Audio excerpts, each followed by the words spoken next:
how to know if we're having one. Both men and women can have some of the more obvious symptoms, the crushing chest pain, the nausea and sweatiness, but it's not always so obvious, especially for women.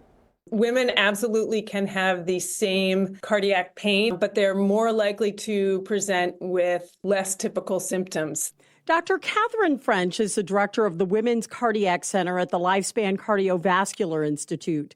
Those less typical symptoms are not always so obvious. Things like increasing shortness of breath, really profound fatigue, also sort of a sense of doom, like you just know that something's wrong, but you can't quite put your finger on it. And then there's the referred pain. The most classic referred pain is down the left arm.